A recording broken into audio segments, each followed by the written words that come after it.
What if that simple tiredness in Dad isn't just about age? What if that repeated, "I'm not hungry," said with a gentle smile, is actually a sign that something deeper is going on? Often the most serious symptoms don't arrive with shouts, but with whispers. They don't strike head-on.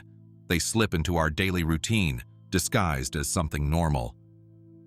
"It must be his age," we say. "He just doesn't sleep like before. He doesn't feel like going out. He doesn't eat the same." And so, without meaning to, we let small alerts from our loved ones' bodies pass by. Not out of neglect, but because it's hard to accept that something could be changing forever. Because no one teaches us how to see someone begin to fade. The most painful thing isn't the illness itself. The most painful thing is looking back and asking yourself, what if I had noticed it sooner? What if his body was telling me all along, and I didn't know how to listen? This video is not here to alarm you. It's not so you'll live in fear or start looking for ghosts where there are none. It's here to give you tools, to help you watch with a more open heart, so that if any of these signs appear in someone you love, you'll know how to accompany them with more tenderness, more understanding, and more awareness.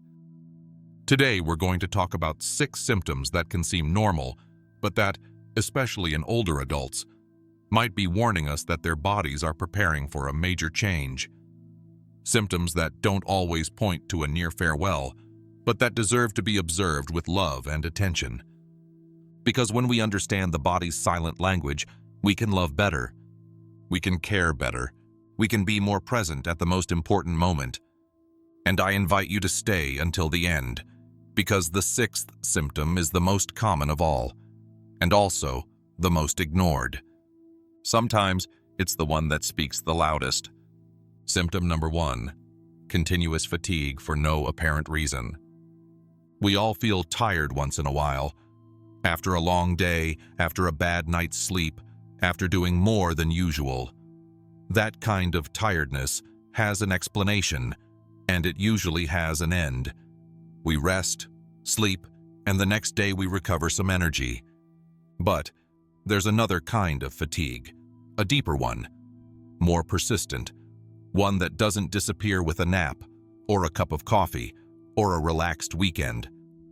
That fatigue, in older adults, is one of the first signals we shouldn't ignore. We're not talking about feeling a bit lazy. We're talking about a tiredness that sinks into the bones, about a body that starts to say, "I can't," even before trying.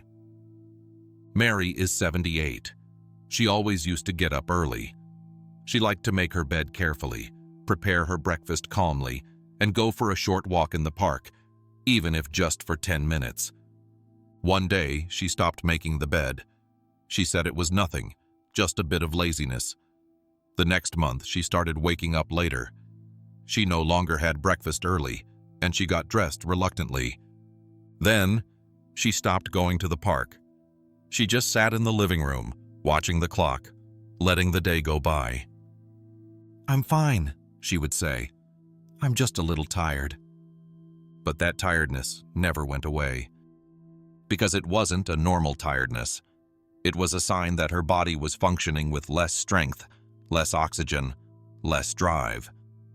When fatigue doesn't stem from any specific physical activity, when it shows up for no reason and sticks around day after day, you have to pay attention. It might be the body's way of telling us something isn't right inside. Persistent fatigue can reflect conditions like heart failure. The heart no longer pumps with the necessary force, and the body tires with minimal effort. Advanced anemia. A lack of red blood cells prevents oxygen from reaching tissues properly. Kidney failure. The kidneys aren't eliminating toxins effectively, causing systemic exhaustion. What should you watch for? Small things. If someone who used to cook their meals happily now just grabs something quick and goes back to bed. If walking to the corner leaves them out of breath. If they need several naps a day. If, even after a good night's sleep, they keep saying they're tired. This kind of fatigue isn't a whim. It's not laziness. It's not a lack of motivation. It's the body saying it's struggling to keep going, and it needs help. What can be done? First, no judgment. No, you need to move more, or cheer up. The first step is to observe and be present. Second, request a general checkup, a full blood test, heart exam, kidney function tests, and a nutritional assessment. Third, make small adjustments in the daily routine so as not to demand more than they can give, and ensure quality rest periods. Remember, an older body doesn't always shout its problems. Sometimes it whispers, and unexplained fatigue is one of its most honest whispers. Symptom number 2, loss of appetite and changes in taste. Some habits stay with us all our lives. Morning coffee, that favorite stew, Sunday dessert, little pleasures that are part of a person's identity. That's why, when an older adult stops enjoying what they always loved, it's time to pay attention. Mr. Henry was 82. His day began with a cup of strong black coffee, very bold. Since I was 15, he liked to say proudly, he would drink it in silence, looking out the window, his daily ritual. One day, he simply stopped. "It doesn't taste the same," he mumbled, without further explanation. At first, his family thought it was something temporary, but then came another sign. He no longer asked for his favorite meal. Next, he started skipping breakfast. After that, he spent the day on liquids, saying he wasn't hungry. Finally, his clothes began to hang loose on him. Loss of appetite isn't always just a whim. In older adults, it can be a silent sign that the body is beginning to shut down functions it considers non-essential. The digestive system slows down, the senses of taste and smell weaken, and metabolism changes. Eating stops being a pleasure and becomes a struggle. When someone who once loved food starts to reject it or avoid certain dishes, there may be deeper reasons. Metabolic issues that alter digestion or nutrient processing. Liver or kidney conditions that cause nausea or a constant sense of fullness. Hormonal changes or nutritional deficiencies that affect appetite. Emotional conditions, such as depression or loneliness, that disconnect the person from the joy of eating. And sometimes, simply, the body has entered a stage of lower consumption, lower energy, a sort of physiological power-saving mode. What signs should you watch for? Subtle changes in portion sizes. They eat less, leave half the plate.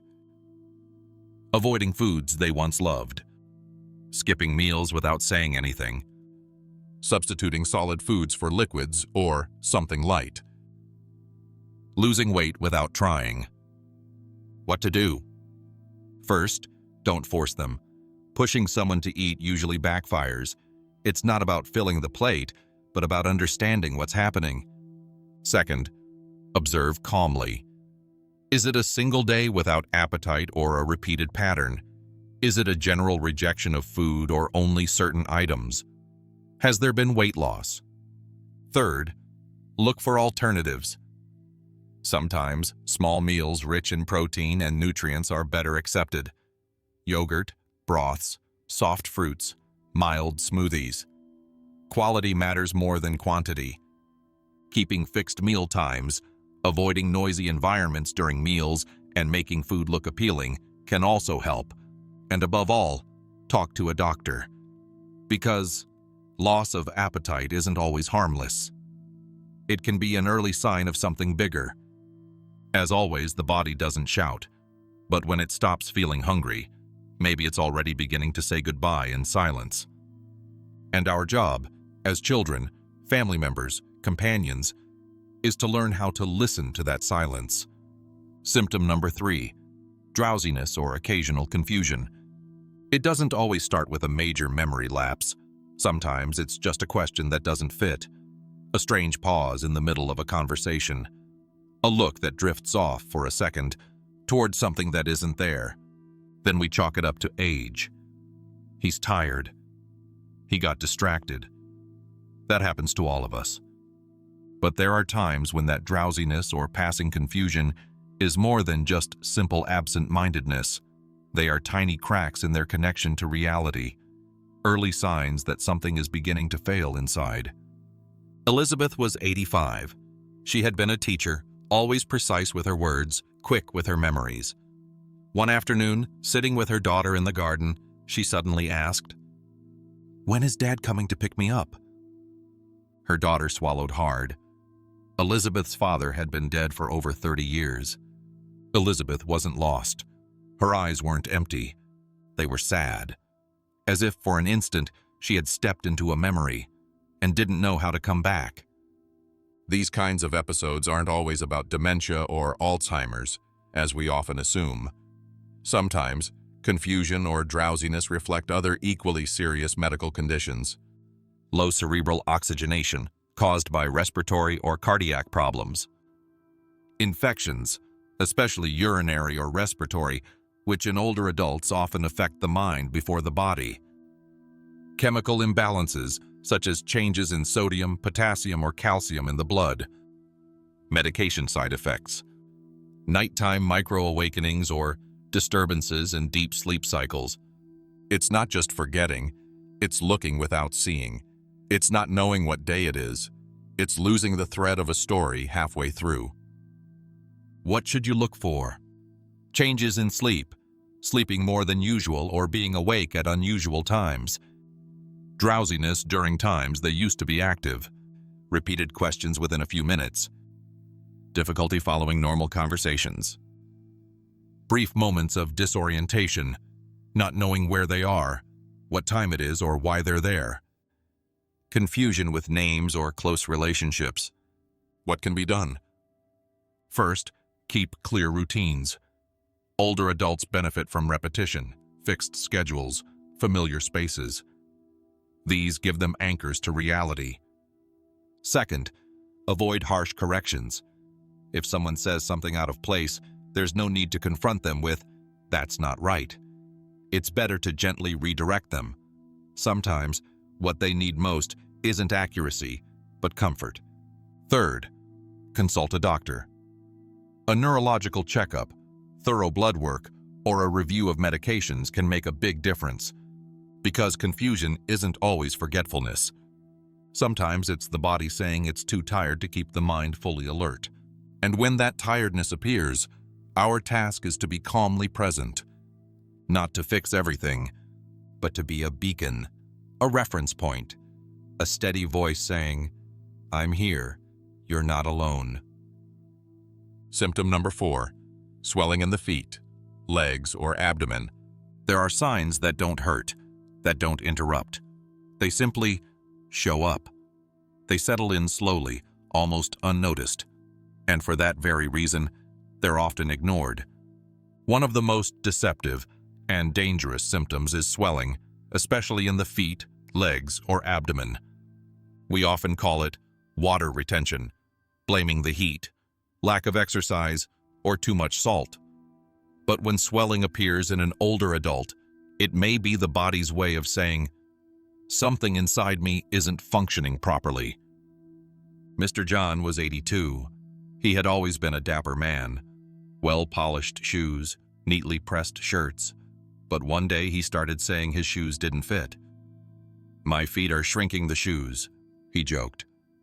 What no one noticed at first was that it wasn't the shoes that were changing. It was his body. His heart, silently, could no longer pump blood with enough force. That blood began to pool in his ankles, in his legs, in his abdomen. And that detail that seemed unimportant was actually a warning. Why does it happen? When the heart begins to fail, it loses the power to circulate blood. That blood backs up. And in trying to compensate, the body starts filtering fluid into soft tissues. The same can happen with the liver or kidneys. If they don't filter properly, fluids accumulate. This is called edema, and it can appear mildly or very noticeably. What should you look for? Ankles that appear swollen at the end of the day, or that show a mark when pressed. Legs that feel heavy, that hurt when walking, or that feel tense. A belly that looks enlarged, with a feeling of pressure or discomfort. Trouble breathing when lying down, or a need for extra pillows to sleep. Rapid weight gain in a few days due to fluid buildup, not fat. Reduced urine output or less frequent bathroom trips. It's important to know that not all swelling is serious, but in older adults, it should never be taken lightly. What can be done? First, see a doctor.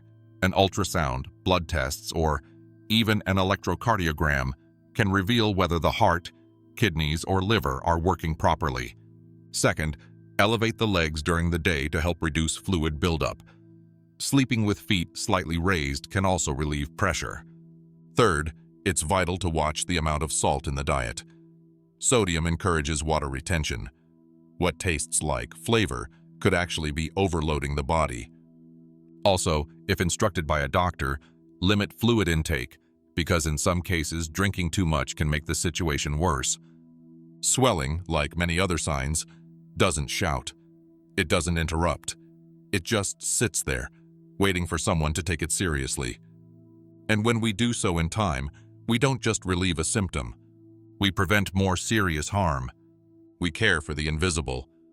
And we tell the body of the one we love, I hear you. I'm not ignoring you.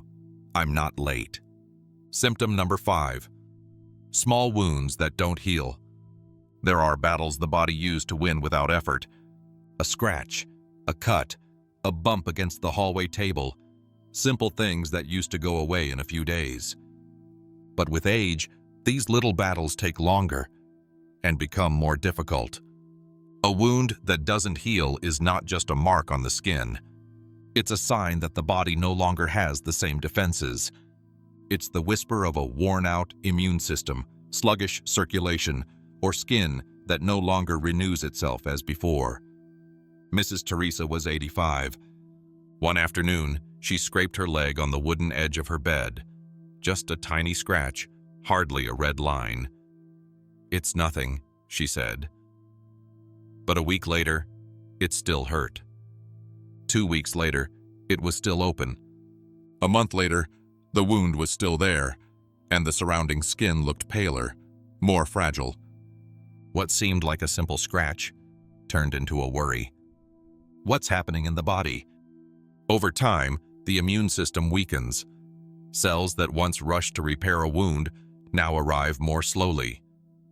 Circulation also loses strength. If blood doesn't flow well, nutrients can't reach where they're needed. And without nutrients, without oxygen, skin can't rebuild itself. In people with diabetes or vascular diseases, the skin is even more at risk. And a poorly treated wound can get infected and become something much more serious. What should you watch for? Scratches, cuts, or small wounds that take longer than a week to show signs of improvement. Skin that breaks easily or looks dry, cracked with hardened edges. Bruises that appear for no apparent reason and take a long time to fade. Red areas that don't hurt, but never heal. Wounds that ooze fluid, become inflamed, or feel warm to the touch. It's not about panicking over every cut, but if a body struggles to close a wound, it's because it's struggling more than usual.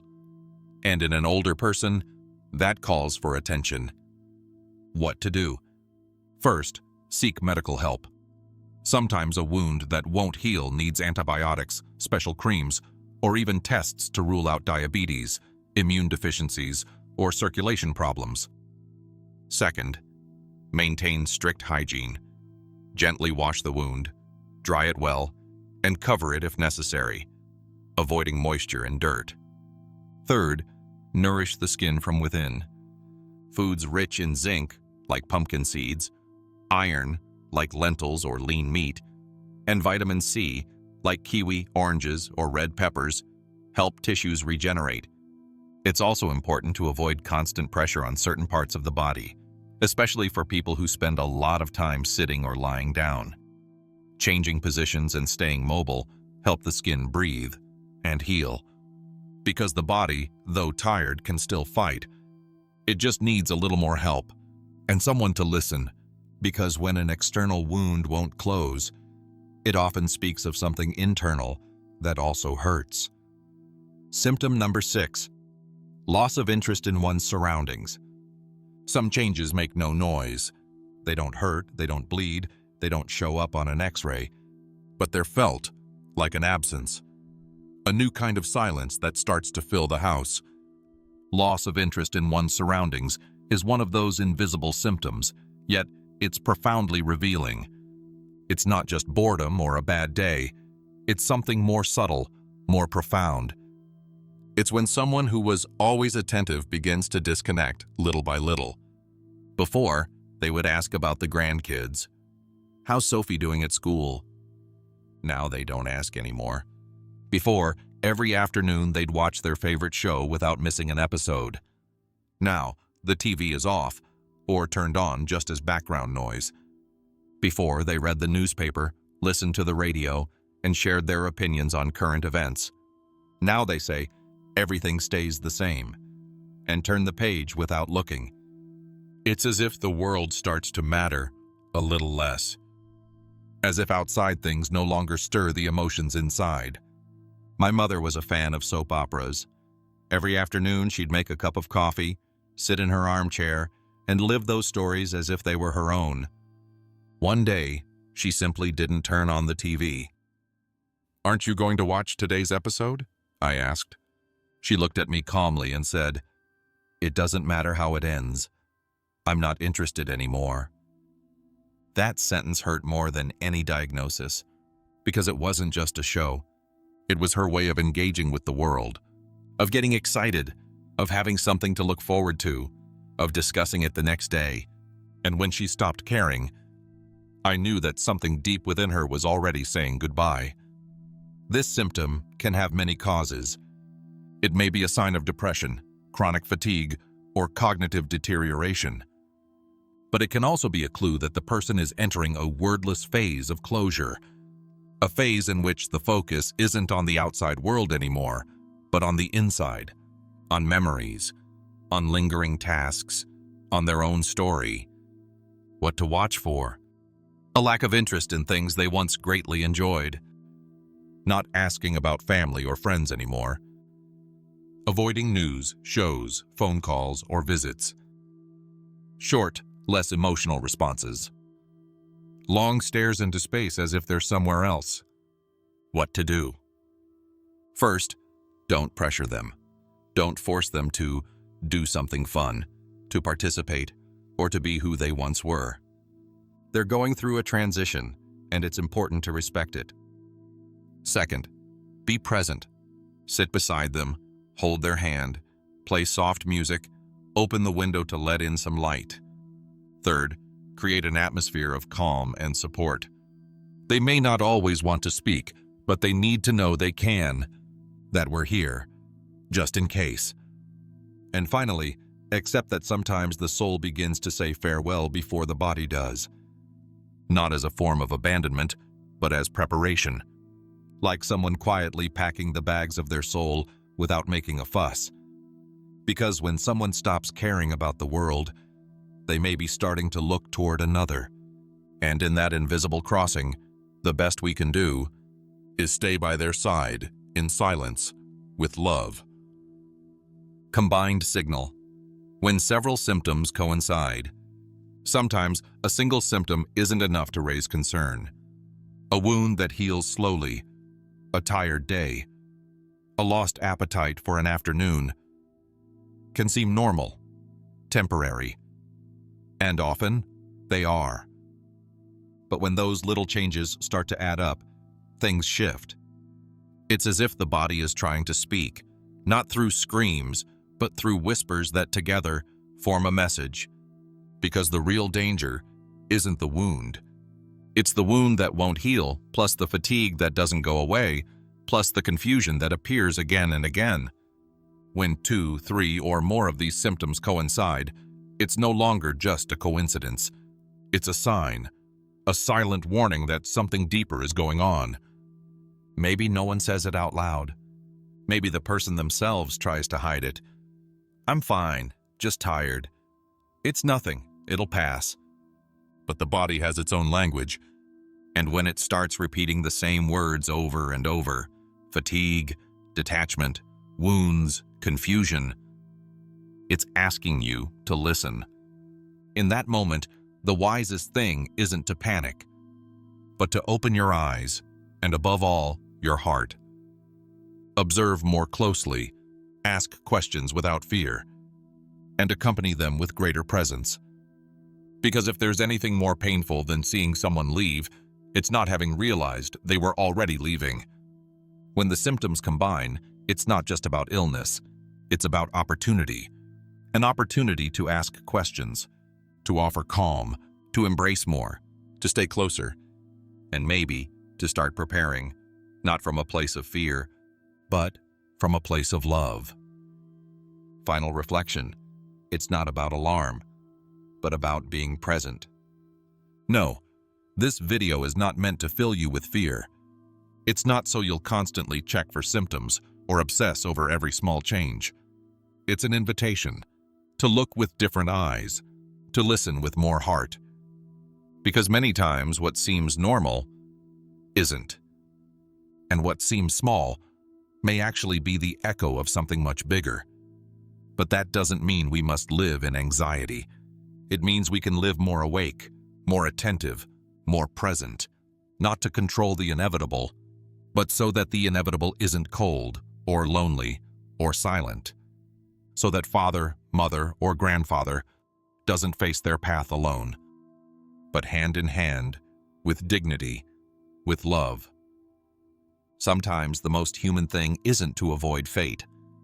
It's to make sure they don't walk it alone. If this message made you think of someone, don't wait for the symptoms to become obvious. Call them, listen, be there. And if you felt this content could help someone else, share it. Because talking about this is hard. But it's even harder not to have talked about it when it's already too late. Thank you for being here. See you in the next video.